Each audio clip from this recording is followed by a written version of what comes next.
Praise God. Thank you, Jesus. Thank you, Jesus. Hallelujah. Are you happy to be here? Yes. In the last 2 days, this is the third day now. All the teachings, is it helping you? Yes. Learning new things? Yes. Now this is a growth retreat, right? Yes. So when we have longer breaks, let's make a habit of hearing what is preached in the earlier sessions, okay? And studying the word.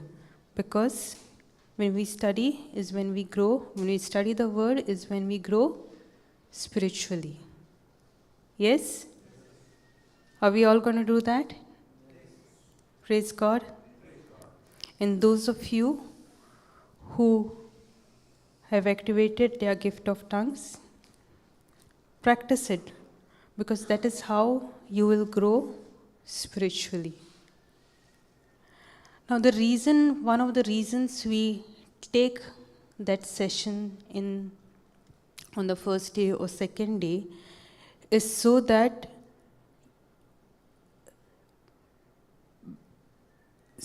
you can understand what is being taught. Because we saw yesterday, right? A natural man cannot understand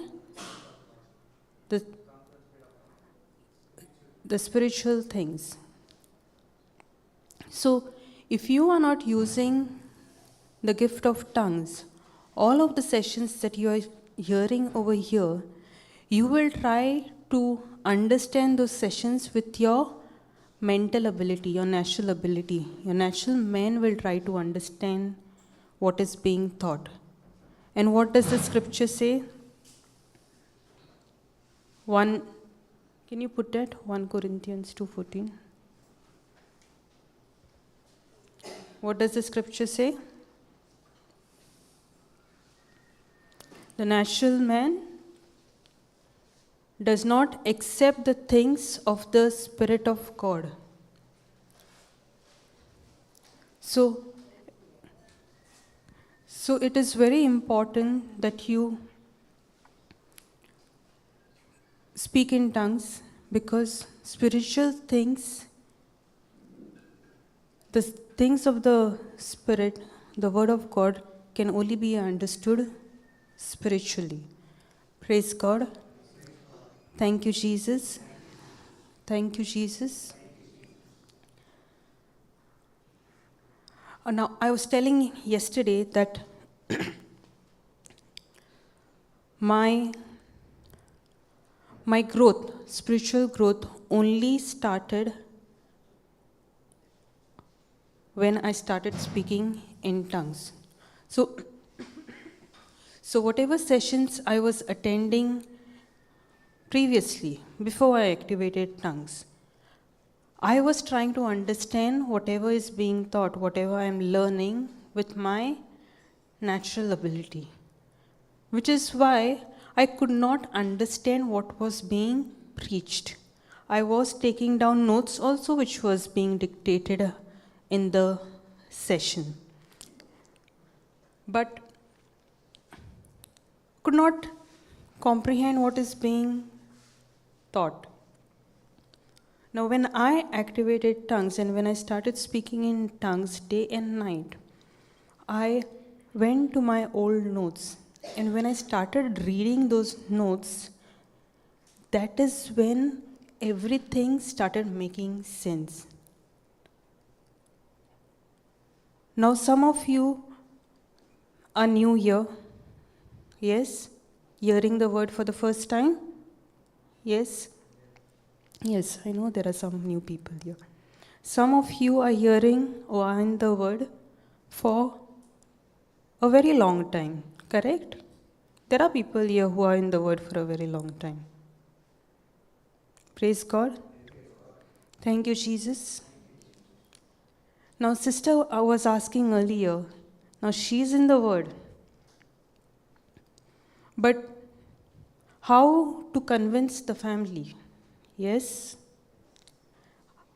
I'm pretty sure many others here are also having the same question. Yes.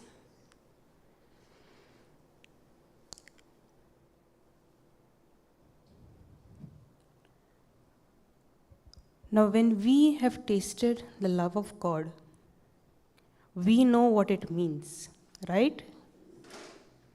We know how the Spirit of God has touched our hearts, right?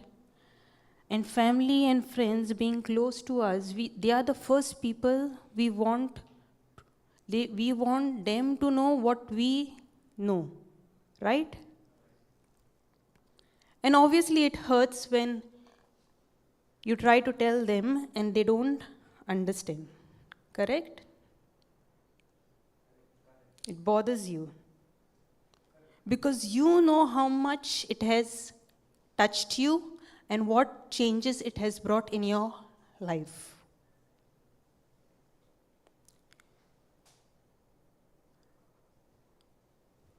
What you need to understand here is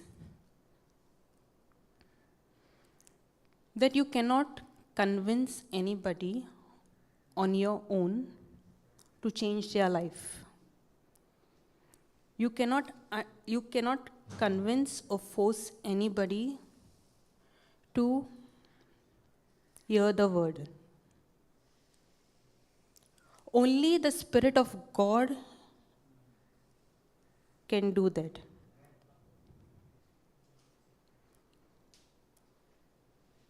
The Spirit of God convicts you, and no human being can convict.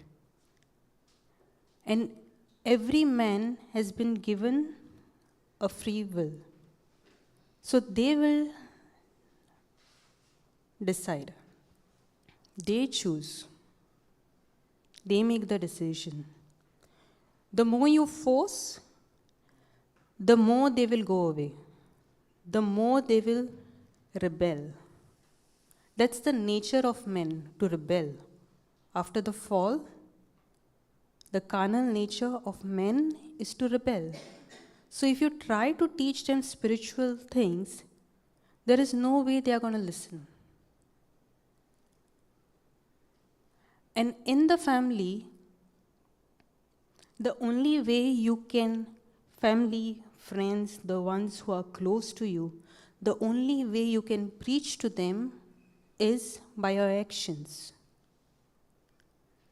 If you are in the word, you have to live the word.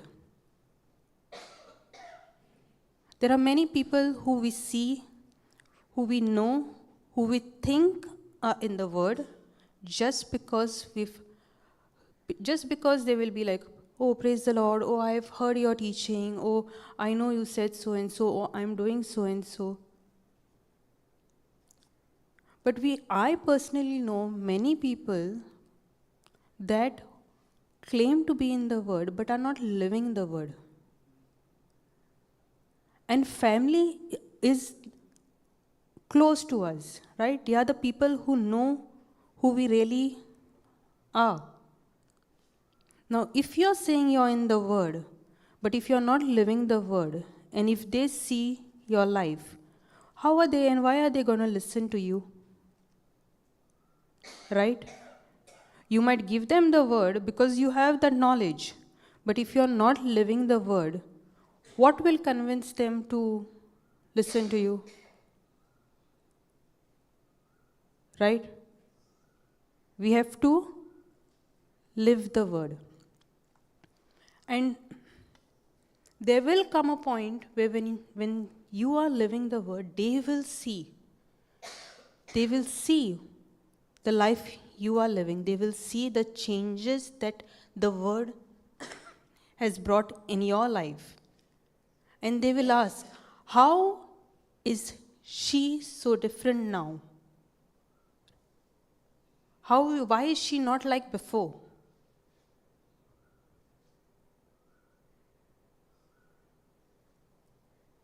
Right? They will ask. Obviously, it will make them think.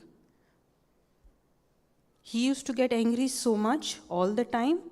He's completely changed. What brought that change?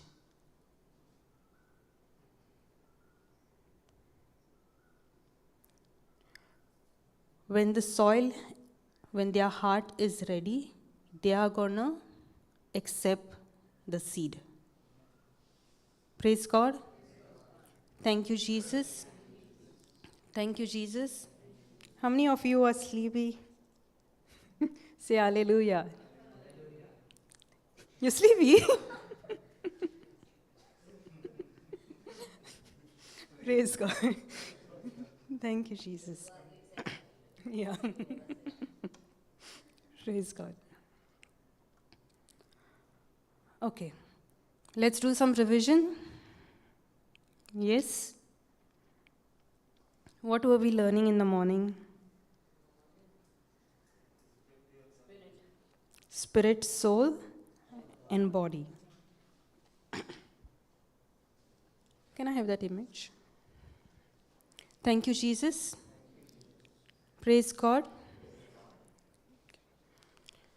So, when God created man, yes? Yes? God created man in his image and likeness. Right?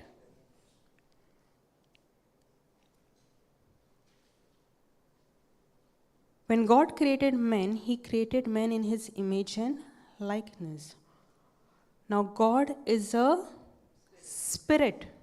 He is a spirit. Who are you?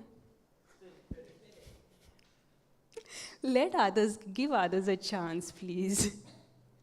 Okay. So we have learned that we are a spirit. We have a body. Now, we are a spirit. God is a spirit.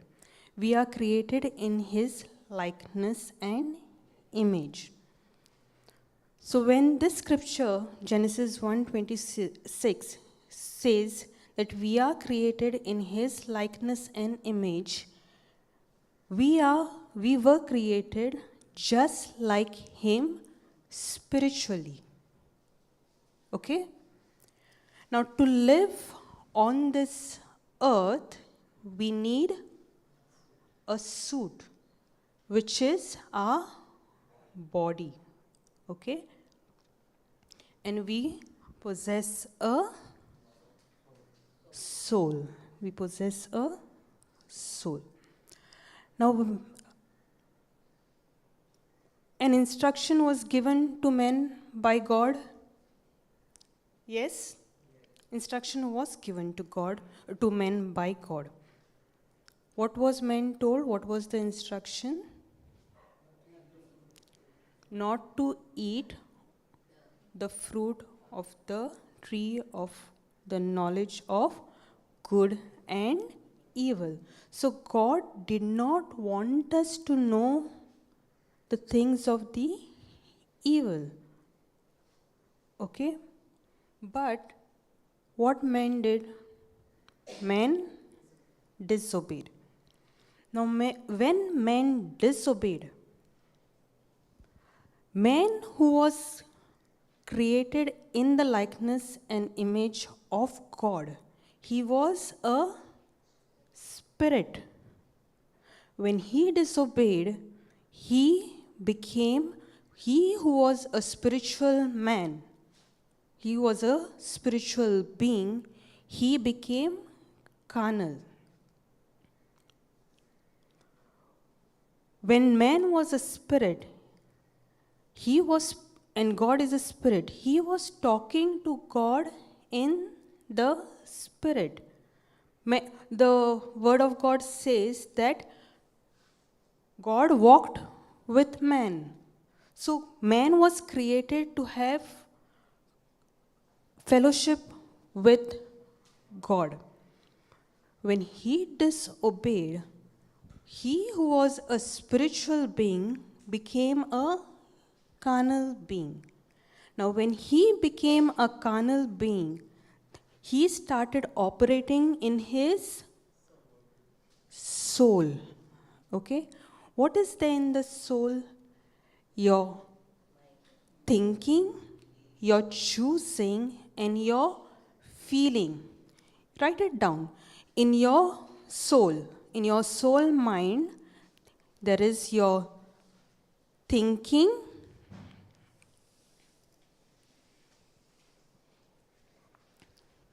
in your soul mind,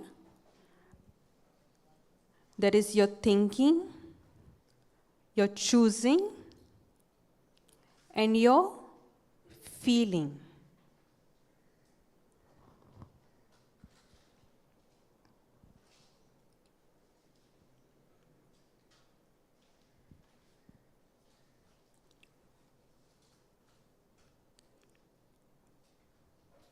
Praise God. Now, when men fell from spiritual nature to carnal nature, he started operating in his soul. He started using his 5 senses.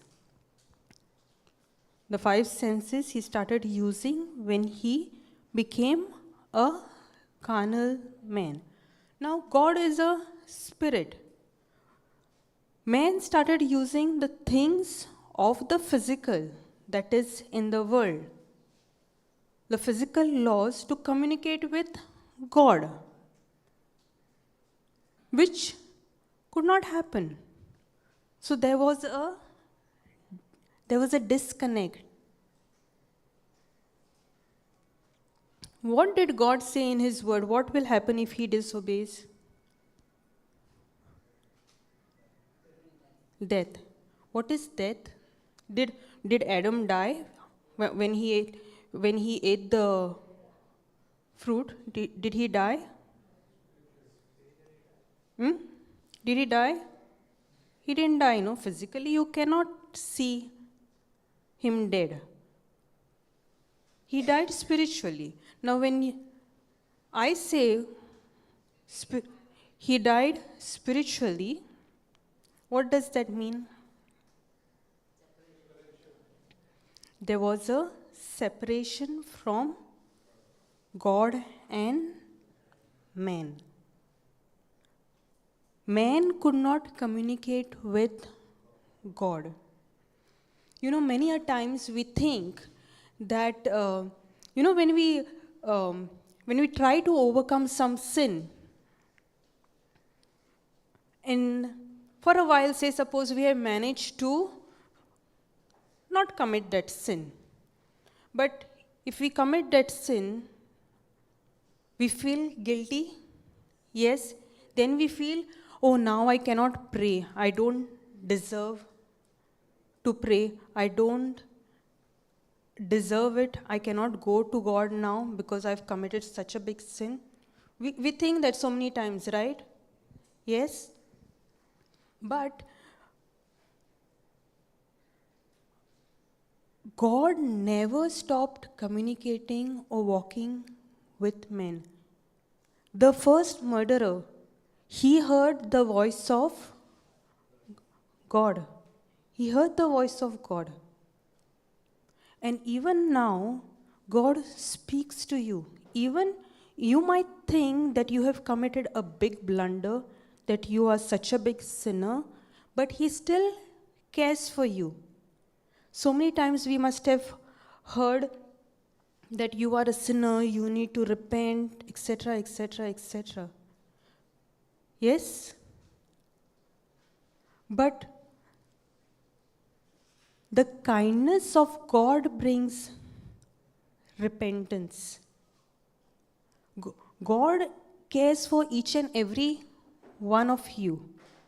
And He had the plan of salvation in place even before the foundations of the world. So He decided to save you even before the foundations of the world. Can I have Romans 8:2?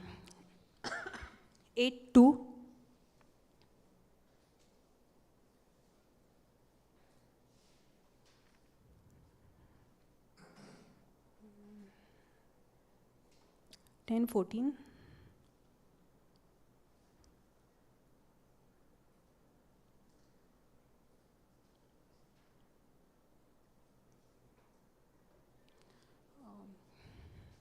Can you search for that scripture?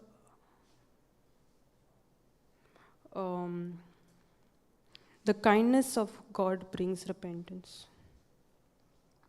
So the word of God says that the kindness of God brings repentance. He cares for each and every one of you. Okay?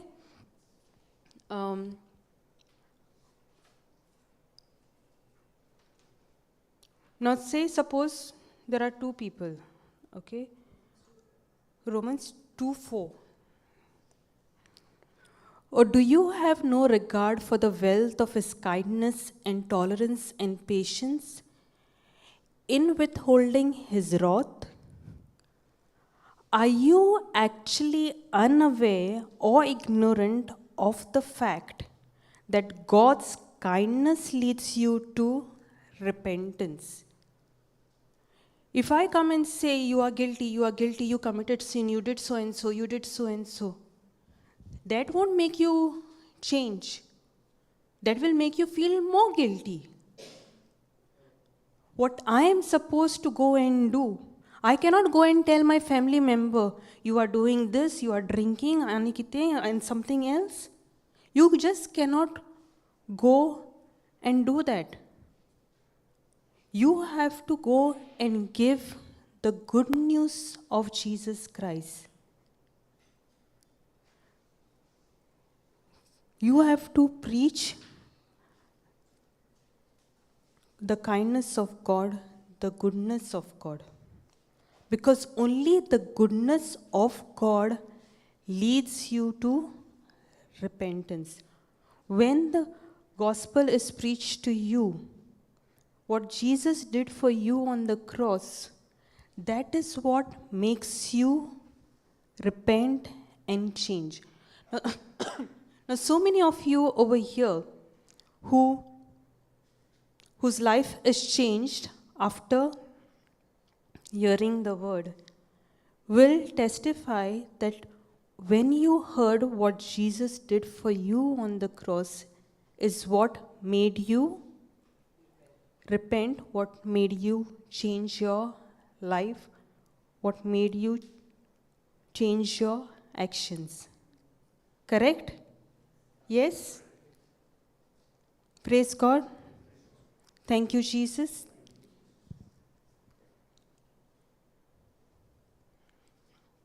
What I was saying, yes.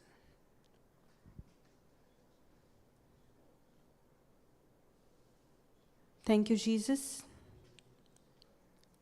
Man became from spiritual being, he became a carnal being. So, when he fell, after the disobedience, the law of sin and death got activated. When man was created, he was created perfect. There was no sin, there was no sickness, there was no worry, tension, nothing. God had provided man everything. Man was created only when, after everything was created, man was created. So God provided whatever man needed before he was created. But after the disobedience, the law of sin and death got activated. Romans 8:2. When the law of sin and death got activated, all these things came: sin, sickness, worry. Man had to now work for whatever he needed. Yes? Praise God. What is law? What is law?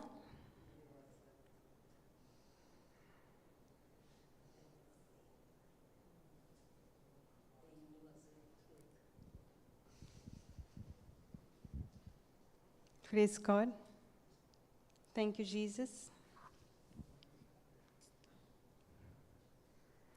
Now, if I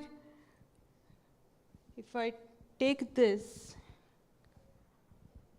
and if I leave it down, what will happen? But in my home, it goes up. No, I'm serious. It goes up.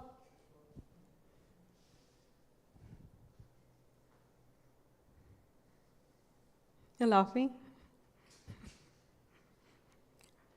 See, why are you not believing me? Yes? Why are you not believing me? It's a law of gravity. So, what does the law of gravity say? That if you leave anything, it will fall anyway. Okay?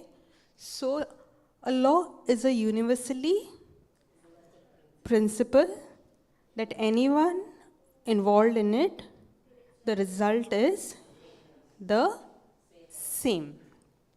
Okay?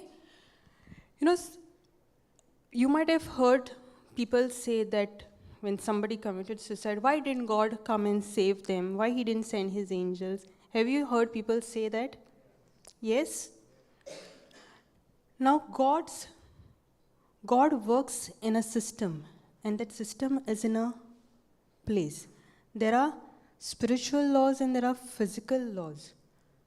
Now God cannot come and change his system. He cannot be like, okay, in this situation when that person is committing suicide, okay, the gravitational law won't work. In all the other situations, the gravitational law will work. It does not happen like that. God works based on a system. Okay? Thank you, Jesus. Praise God. Now, when Jesus, what is the plan of salvation? What is the plan of salvation? When Jesus,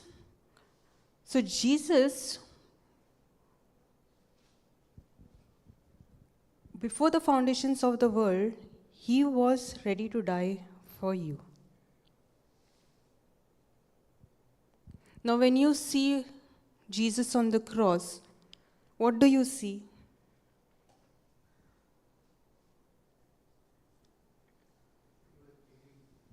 He was bleeding. What else?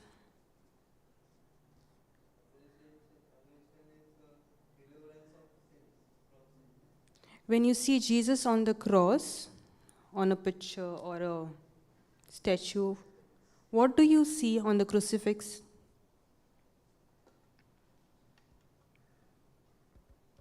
Sleepy, talk to me, please.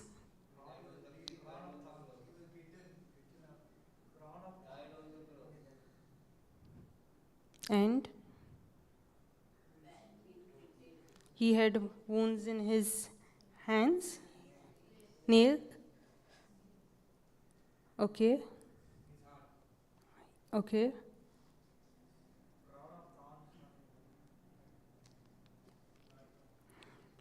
You know what is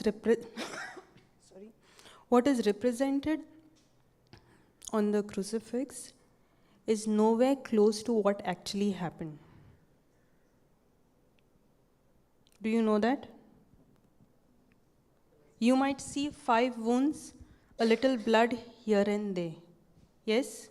That is what you see? That is nowhere close to what he went through.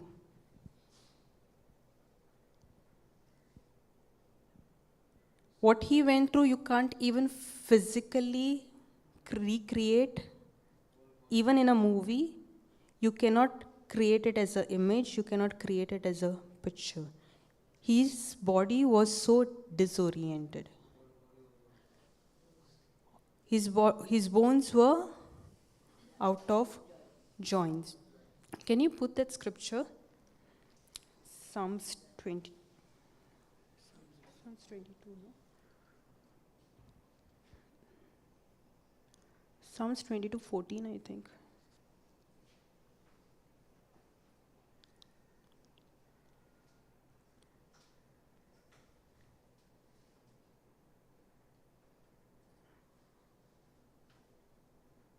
Yes. I am poured out like water. I am poured out like water. How does water pour? Just pour, right? Like flow and flow and flow. This is Jesus. I am poured out like water, and all my bones are out of joint. What happens when your one bone is paining? What is the pain? Can't bear, right? Cannot bear? Jesus says, all bones were out of joint. So, can you imagine the pain that he went through? If your one bone is giving you so much pain, can you imagine what he went through? Now, this is like 1%. This is 1% of what he went through.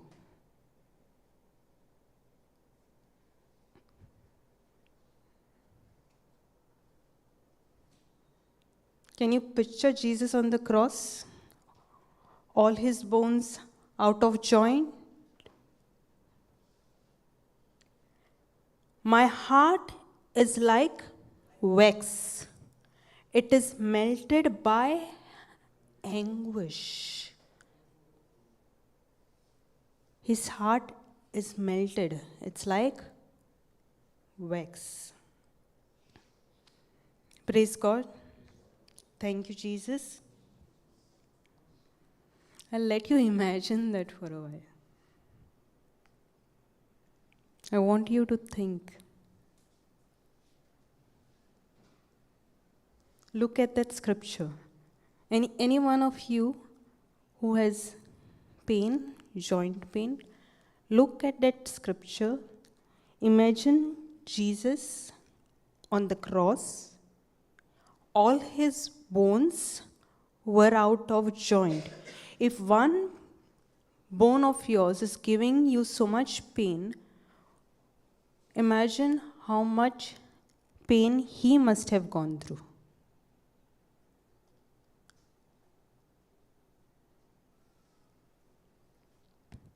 Now on the cross, an exchange took place. What happened on the cross? An exchange took place. You who deserved death, that death Jesus took on himself. What you deserved, he took on himself. So if you are going through pain, are you supposed to go through pain? If there is an exchange, if it took place, and if he died your death, are you supposed to go through that pain? Yes? No. So, does that sickness have any right in your body? Does that sickness have any right in your body? But is it paining? As a fact, is it paining?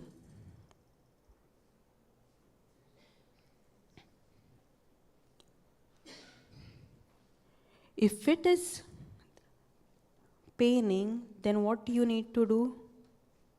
Now, you need to, He has achieved victory for us on the cross. Now, that is in the spiritual.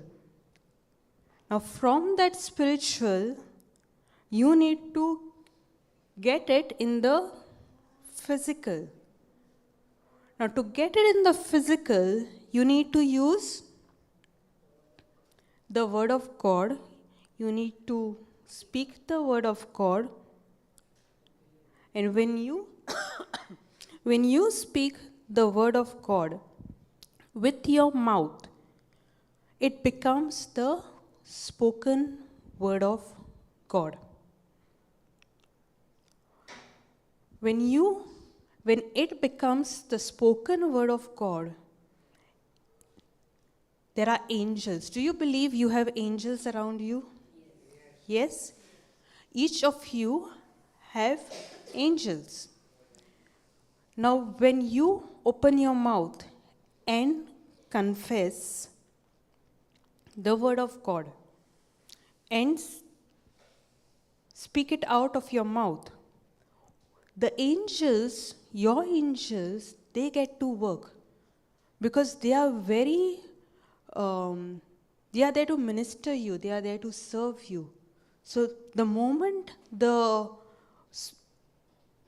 Word of God becomes the spoken Word of God through your mouth, they get to work. So the victory Jesus has achieved on the cross for you, it manifests in the physical. That is when you are going to see the change in your physical body. That is when you are going to see the manifestation. Is it clear so far? Yes? So, Jesus says that all my bones were out of joint. His heart is like wax, it is melted. Now, Jesus took your sickness on the cross. Yes? What does 1 Peter 2:24 say? Can we have that?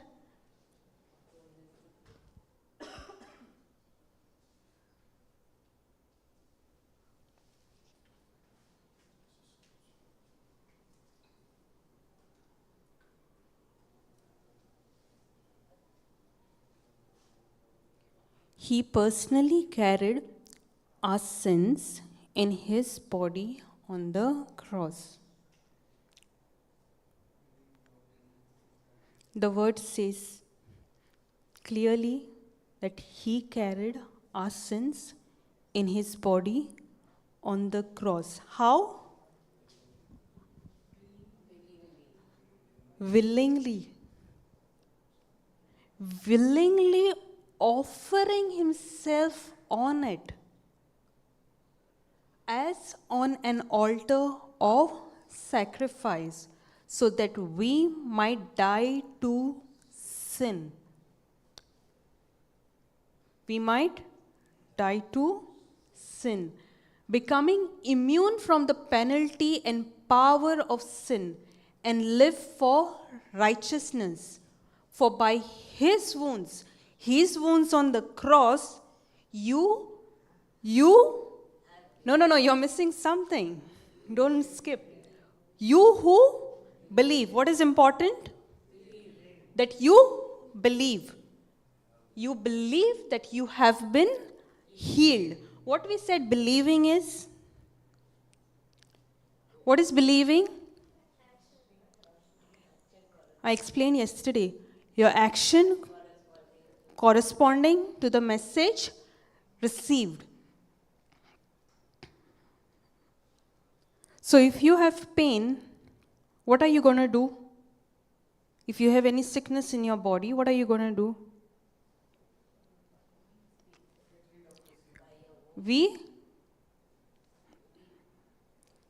What are we going to do? Huh?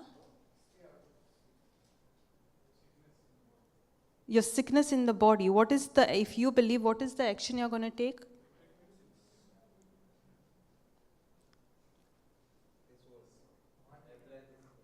How do you apply this word? This is the message you have received. How do you apply?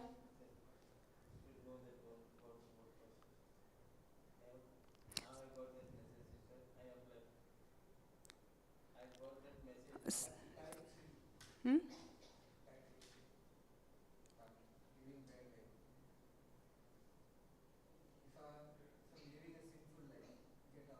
Now, I'm speaking here about sickness. If you have any pain, this is explaining 1 Peter 2:24 is saying that you have been healed. Now, this is the message you have received. Okay? So, what is believe? Your action corresponding to the message received. So, if you have been healed here, does sickness have the right to be in your body? Okay. So, sickness has no right to be in your body, right? So, if you have sickness, what is the action you are going to take? Yes?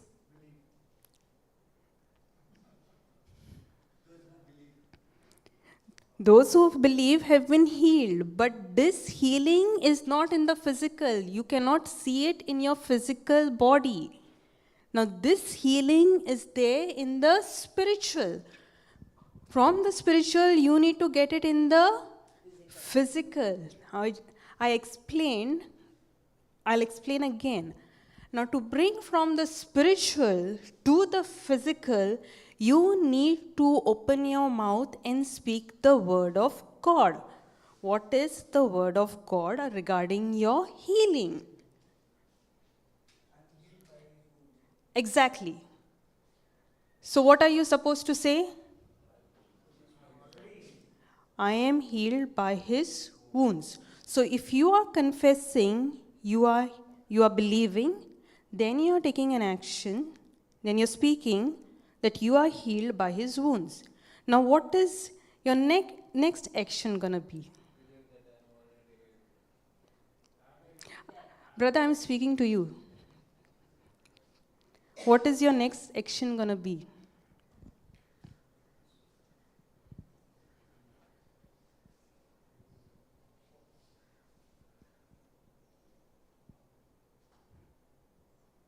Do you have any pain in your body?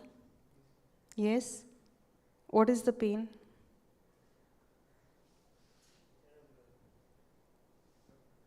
No, it's okay. It's okay. What is the pain?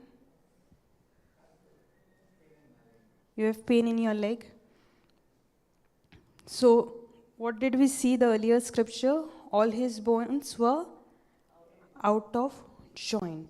So, if you believe that you have been healed according to this scripture, and if you confess, what are you supposed to do?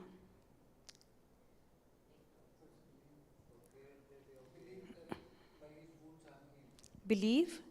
Okay. Then you need to confess. You need to speak the word.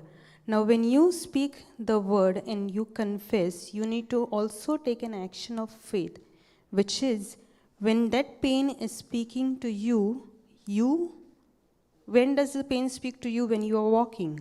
The pain is in the leg, right? When you are walking. So when you stand and when you walk, you are supposed to open your mouth and confess, by the stripes and wounds of Jesus, I have been healed. Praise God. Thank you, Jesus. Is it clear? Yes? Thank you, Jesus. Praise God. Okay. Write down.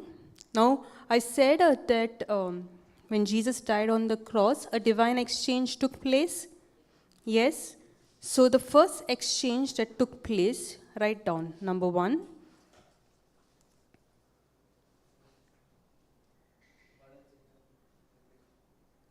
I didn't start.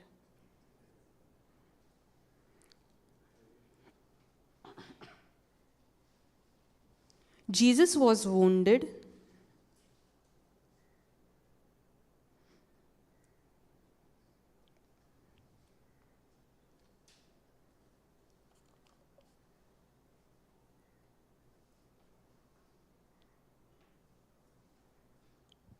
that I might be healed.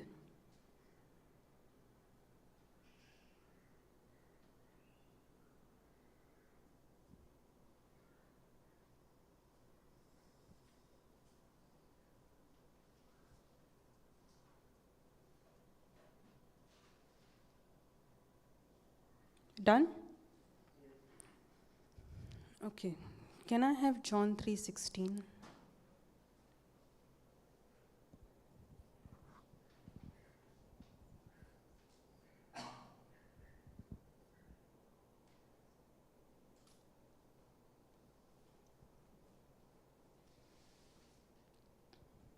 What is the title? For God so loved the world. For God so greatly loved and dearly can I have KJV? For God, scroll up. For God so loved the world that he gave his only begotten Son. If you have an only child, will you give him away so easily? No, right? So God loved the world so much that he gave his only begotten Son, that whosoever believeth in him should not perish but have everlasting life. Now, when Jesus died on the cross, why did he die? For your sins? To pay penalty? What else? That we may not perish. We might have eternal life, but have everlasting life. What is everlasting life? What is everlasting life? Huh? No more death. What else?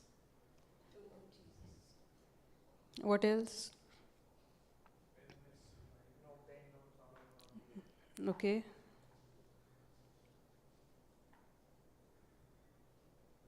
Any other answer?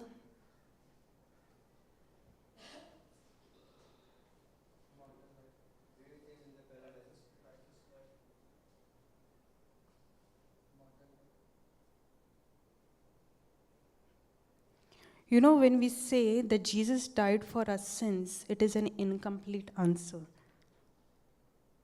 Whoever believeth in him should not perish. We have to go further and read, and it is everlasting life. Everlasting life is not continuous forever life here on earth. We will eventually die. Eternal life is knowing God. Now, when I say eternal life is knowing God, what does that mean?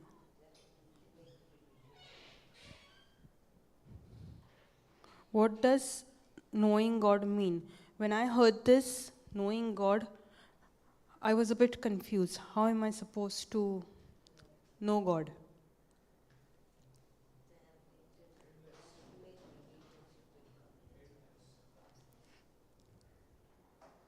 Praise God. John 17:3.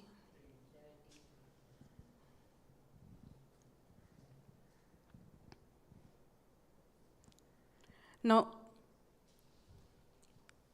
this is the definition of eternal life.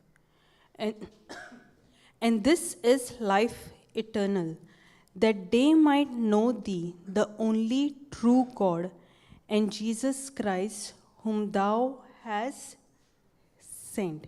So whenever somebody asks you what is eternal life, this should be your answer. To know Jesus.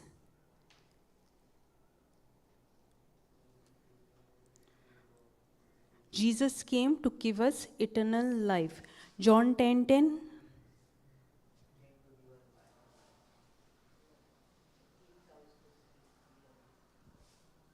The thief comes not but for to steal and to kill and to destroy. I am come that they might have life and they might have it more abundantly. So this scripture and what we saw previously, John 3:16. When you take these two scriptures, it tells us that he not only died for our sins, he came and died on the cross so that we might have an life abundantly, an eternal life, and everlasting life. An everlasting life is knowing God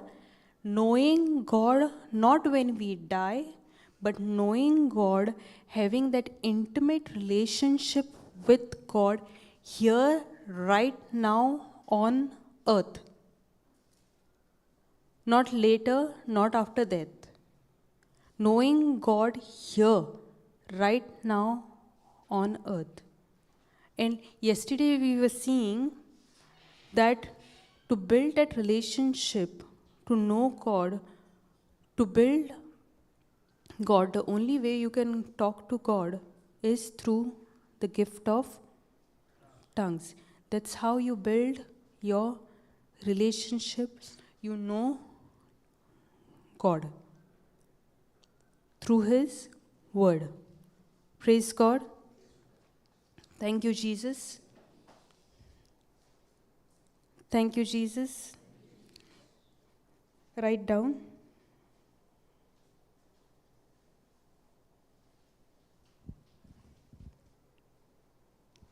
Jesus died my death. Jesus died my death.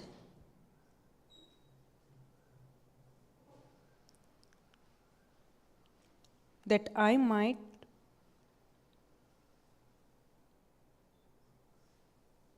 share His life. Share His life.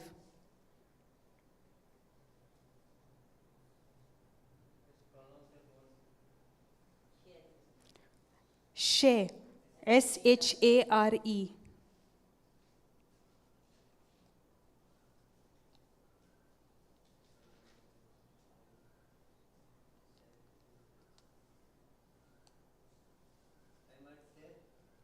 I might share His life.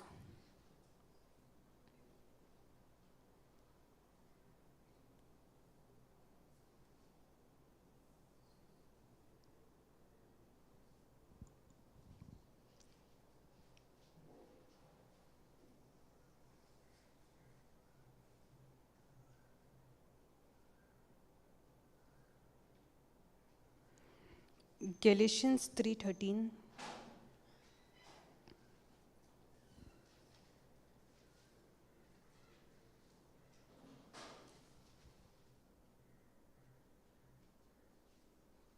Can you put in AMB?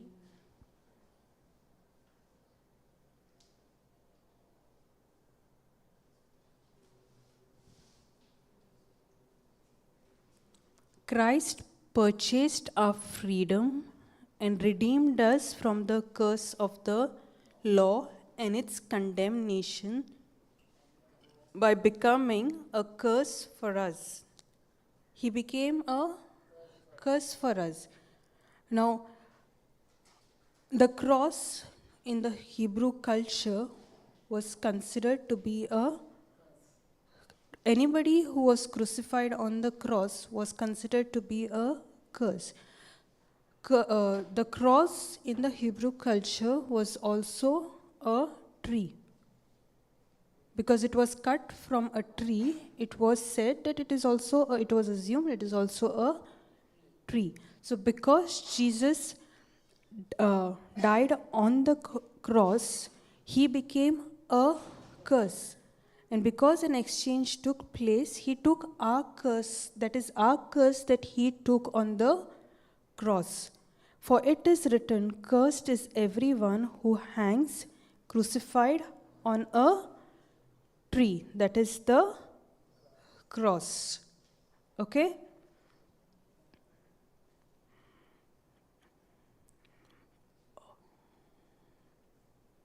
Write down.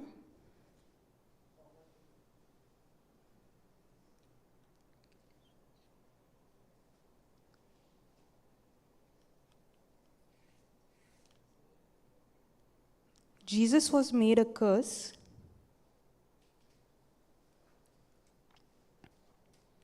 that I might receive the blessing.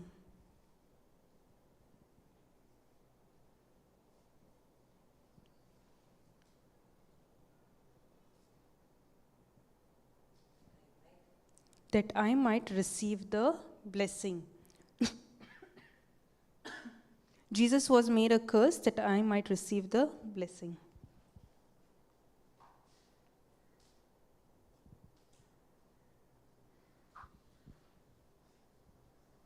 Is it clear so far? Yes? Praise God. Thank you, Jesus. Okay, so I'll stop now, okay? And I'll continue this some other time. Up until the tea break, let's sit and go through our notes, okay? Let's hear what was preached again. We have shown you how to go and hear the preaching, what was done on YouTube. Anybody has any difficulty in doing that, please, you can approach the team. Okay? Yes? Praise God. Thank you, Jesus. Thank you, Holy Spirit. Let's all close our eyes.